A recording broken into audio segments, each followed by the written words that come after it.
How to make and create birthday Facebook post on Canva PC. Hello guys, so all what you have to do is so simple and easy. Just go to canva.com, log into your account, click on create a design here, search for Facebook and click on Facebook post.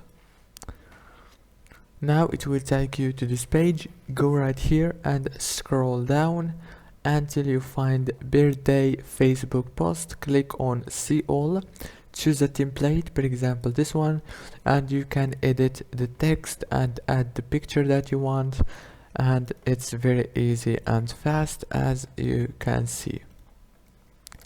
If this video was helpful, don't forget to like and subscribe, and thank you so much for watching until the end.